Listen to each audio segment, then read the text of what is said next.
अस्सलाम वालेकुम, आप देख रहे हैं एशिया एक्सप्रेस। मैं हूं शारिक नक्शबंदी। आरएसएस चीफ मोहन भागवत ने आज दशहरा रैली के मौके पर नागपुर में अवाम से खिताब किया। मोहन भागवत ने भारतीयों को नसीहत करते हुए कह डाला कि आने वाले दिनों में राज्य और लोकसभा के चुनाव होने जा रहे हैं, लिहाजा आपके दरमियान कई राजनीतिक पार्टियां आएंगी, आपको भड़काने की कोशिश करेगी, लेकिन आपको उनके बहकावे में आकर भड़कने की ज़रूरत नहीं है, बल्कि एक पॉजिटिव सोच रखने वाली जो भी सियासी पार्टी होगी उसको आपको अपना वोट देना होगा। मोहन भागवत ने इशारों में इंडिया अलायंस पर भी तंज कसा। इससे पहले मोहन भागवत ने भारतीयों को नसीहत करते हुए कहा कि आपके दरमियान नफरत पैदा करके राजनीति करने वाली बहुत सारी सियासी पार्टियां आएगी और ऐन इलेक्शन से पहले आपसे वोट बटोरने की कोशिश करेंगी, लेकिन आप कतई नफरत की राजनीति का हिस्सा ना बने।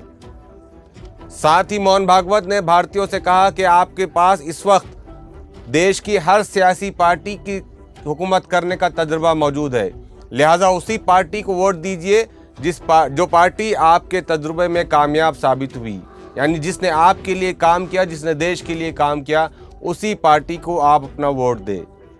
इसी के साथ मोहन भागवत ने इंडिया अलायंस पर भी तंज कसा, लेकिन उसका जवाब देते हुए संजय राउत जो शिवसेना के स्पोक पर्सन भी है, राज्यसभा के मेंबर भी है, उन्होंने मोहन भागवत को ही उल्टा मशवरा दे डाला। संजय राउत ने कहा कि दशहरा रैली के मौके पर हमेशा राजनीतिक बातें नहीं होती थी, बल्कि वहां पर राष्ट्रीयता की बातें होती थी, वहां पर कौमियत की बात होती थी। लिहाजा मोहन भागवत को जरूरत है कि ऐसे विचार दे कि जिससे राष्ट्र मजबूत हो।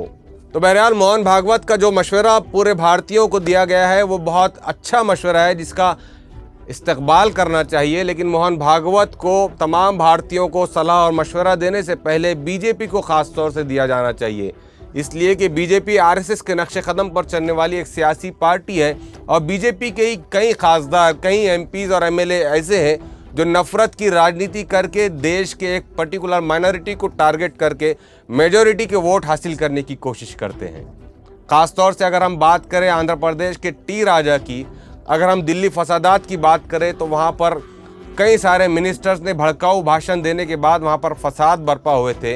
ये एक दो नहीं, बल्कि अगर पूरा जायज़ा लिया जाएगा देश में होने वाले फसादात का, नफ़रत अंगेज़ मामलात का, वाक़यात का, तो इसमें कहीं ना कहीं बीजेपी के ज़िम्मेदारान शामिल नज़र आते हैं।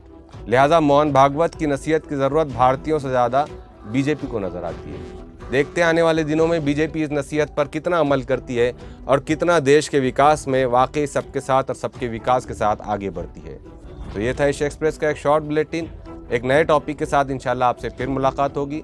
हमारे अखबार का मुताला करते रहिए और चैनल को शेयर करें, सब्सक्राइब करें, ताकि एक बेबाक आवाज़, एक निडर पत्रकारिता के साथ आपके सामने आते रहें। शुक्रिया।